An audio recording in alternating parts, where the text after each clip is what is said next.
Hello and welcome. I am Erica Latrice. I am so excited about today's message. If you don't know me, my passion, my purpose is helping you to live yours. And I specialize in the areas of PR, media, marketing, and right now ministry. For the purpose of this message to just encourage you all today, because I know how it can feel going throughout the day and just needing that refuel, needing a word of encouragement to keep pressing, to keep going. So today's message that I want to share with you is what's holding you back. This is such an important question that we need to be asking ourselves if we have a desire to do more, to be more, to show up in this lifetime. And so I do have one of my favorite verses. I feel like every verse is my favorite, but this is one of my favorites too, from Romans 8. So if you want to read along with me, you can go grab that. Romans 8 is where we'll be reading from, and I'll be right back in just a second so we can dig a little bit into this topic of what's holding you back.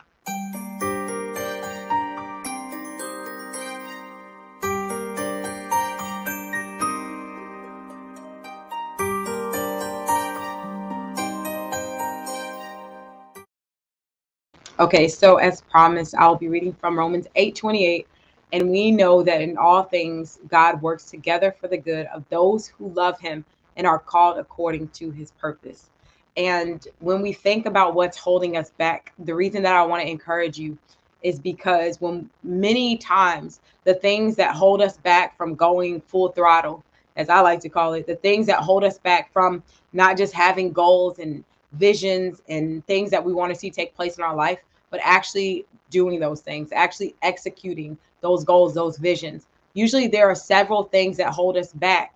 And when we understand that all things are working together for our good, those things that may feel like challenges, those things that may feel like obstacles, even a lot of those things that we have going through our mind that we're afraid or that it's not going to work out, having the stance of Romans 8:28 will keep you on your path, knowing that God's working it all together for your good. Nothing is catching him off guard.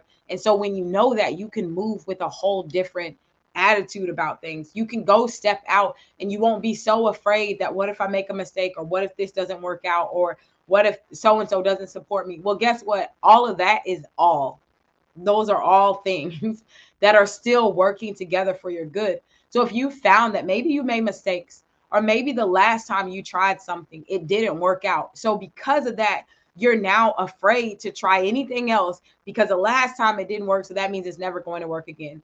I have two reminders for you today. The first reminder is that in order for all things to work together for your good, you have to do the work.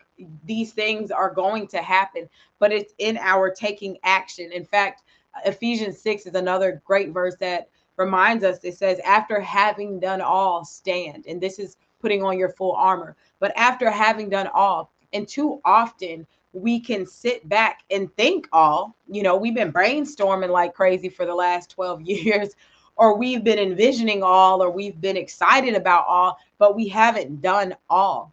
And so, my question to you today is what's holding you back? That first thing that you want to think about is action. What actions are you taking to line up with your faith? Faith without works is dead. And even in that example, where he said, don't just look at someone that needs a coat and say, hey, I'm going to pray for you. Faith, praying for you, fam, praying for you, sis. But you don't come with the coat. And I feel like so many people, we can cop out with this mentality that things are just supposed to happen, or because it happened with seemingly with ease for someone else, if it's not happening with what should be ease for us, then that's a sign that we need to not take action. So really sit in that question of what's holding you back, because I hear these stories all the time. Like someone had an idea, they tried it for 3 days and it went wildly successful. But no one talks about like the 15 years that led up to the 3 days, or the resources that they had accumulated that made it a 3 day thing. And so that all goes back to what I talk about a lot, like comparisons, or we don't have time for that anyways. But also, I want you to get down to the bottom of your answer to that question. What, if anything, is holding you back from showing up in your fullness? What, if anything, is holding you back from carrying out the vision that you know God has called you to? What, if anything, is holding you back from taking action on a consistent daily basis, trusting that all things are working together for the good? And then, along with action, is the second thing that I want to encourage and remind you of today is to audit. sometimes we can be like king and queen action taker. Like, I'm taking all this action. And I had a coach, I'll shout her out, Angel Richards. She shared such a good tip with me, because sometimes we can feel like I'm doing my best, I'm putting everything out, I'm doing all that I can think to do. And the quote that she said to me was, find a better best. And it's so true, because we can get so caught up in how much action we've taken. And really, when you do, I have an exercise for those of you that, if you want to know like how you can overcome this, just message me or comment, and I'll give you this free training, free download that's going to help answer this question for you if you're serious about going deeper. But sometimes we can feel like we're just doing so much and so much and so much, and there's no fruit from it, and there are no results, and I'm tired and I quit and forget about it. It's not worth it. And when we understand that the time that it takes to execute whatever it is that you've been called to execute, it's just going to take that amount of time. But what we can get caught up in is being ready to throw in the towel if it doesn't happen fast enough. Let's say that you have a vision, and let's say that you're hoping it's going to happen in 6 weeks. You're hoping it's going to happen in 6 weeks, but all in all, at the end of the day, it's going to end up taking 5 years. And so many people will get at like week 7 and week 8 and say, you know what, forget it. I can't do this anymore. I quit, right? By week 7 and 8, now you're going to guarantee that you're going to spend the next 5 years doing nothing, or doing like something that's so far from getting you to where you want to be that you're going to miss out anyways.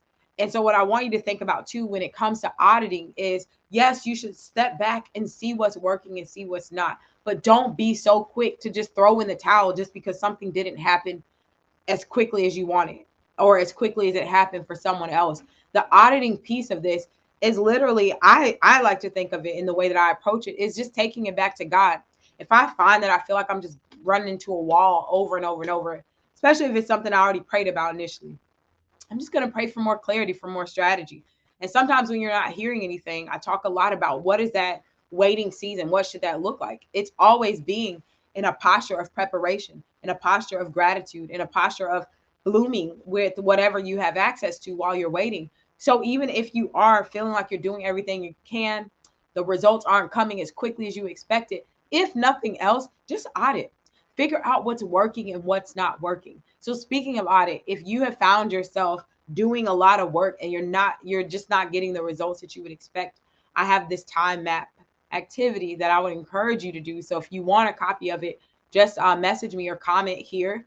And then I'll put the link to you. I'll send the link to you so that you can access this, because it's so important. We can have all these big goals and dreams and all these things that we want to do, but it's so important how you approach what's holding you back.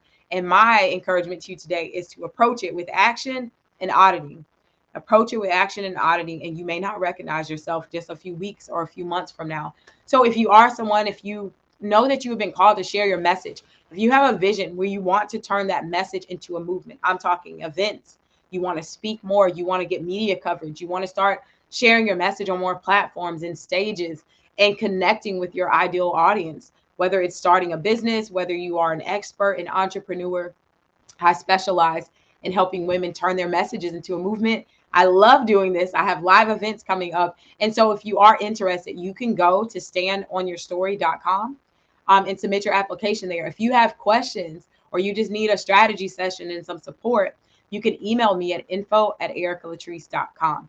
And that's going to get you all plugged in. Y'all, that is my message today. It's time for some action and auditing. I feel like this wasn't even that long. So you can go and apply it. And then again, you can go back and read in Romans 8:28 that I referenced. And even Ephesians 6 is another great place to start when it comes to how do you position yourself to start seeing things take place from God's standpoint. So that's it, y'all. I will see you in the next video. If this encouraged you, if this inspired you, tag someone, tell someone, and subscribe. Subscribe here wherever you're watching this. That's the best way that you can support, is by subscribing to the channel and sharing it with someone else. So make sure you drop those comments. Let us know where you're streaming from. Tell a friend, tag a friend, and y'all take care.